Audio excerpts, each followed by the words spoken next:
when the saints go marching in. Vox Fidei brings you into the inner life of the Word made flesh. Father Chris guides us in the lives of the saints in Saintly series. Welcome to Saintly series. Today, 14th of October, we celebrate Saint Callistus, Pope and Martyr. The only record we have of this saint was written by a person who hated him so much, the anti-pope Hippolytus. So you can imagine when an enemy is writing about you. As Hippolytus has recorded, Callistus was a slave who was in charge of a bank his master Capophorus had started. But the bank failed and he lost everything. He lost the money. So, Callistus boarded a ship to flee the city, but his master caught up with him on the ship. As soon as he saw his master, he jumped into the sea, wanting to commit suicide. But he was rescued and arrested and eventually sent to prison. Hippolytus, his enemy, said that he lost the money because he was spending the money on personal pleasure.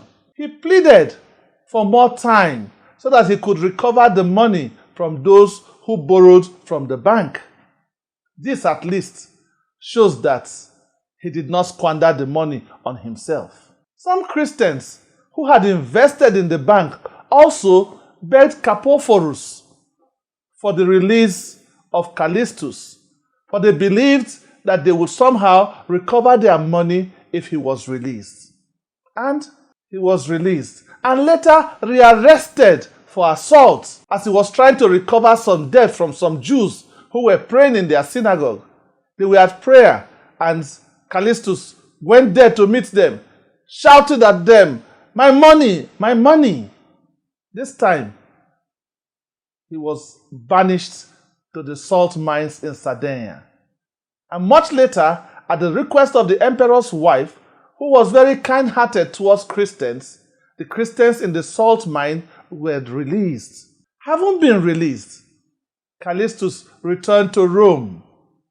And he gave support to the Pope in the area of theology, as the Pope at that time was not very learned. In order to get Callistus back on his feet and even earn a living, the Pope then, Zephyrinus, made him in charge of the most important underground Christian cemetery in Rome, the catacomb on the Appian Way, where about 5,000 bodies were enclosed on its walls. Callistus was so devoted and assiduous in managing that cemetery, such that it was much later named after him as the catacomb of St. Callistus, or the cemetery of St. Callistus.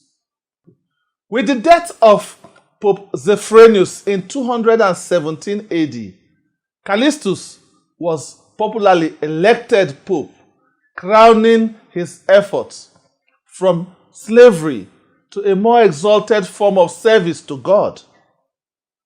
But as Pope, he encountered resistance. This came over the issue on how to reintegrate into the body of Christ Christians who had been forced to engage in emperor worship. Callistus was heavily criticized for welcoming them, and the controversy raised bad blood, including a schism that lasted about 2 decades, simply because he chose to emphasize God's mercy in his pontificate. The lives of Hippolytus would not let him hold to that. Callistus held that if God could forgive murder and adultery, he could forgive idolatry too. According to him, no sin was unforgivable before God.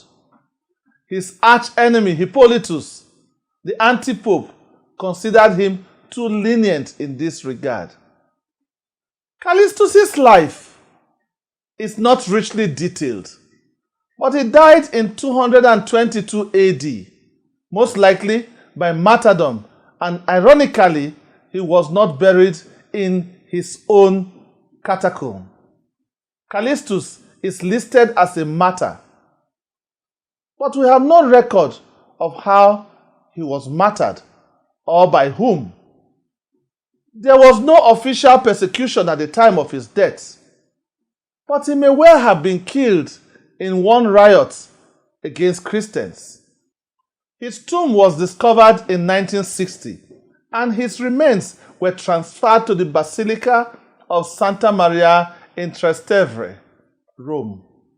Callistus made Christian burial and prayer for the dead a defining feature of the church, especially as we strongly believe that our prayers are efficacious for the dead.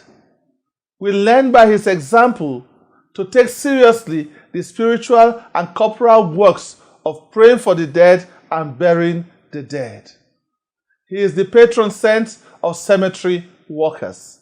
His date of canonization is pre-congregation.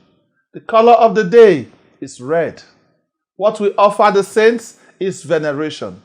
Peace be with you. I am Father Chris, Vox Fidei. Oh, when the saints go marching in. Oh, when the saints go marching in. Vox Fidei, God is in charge.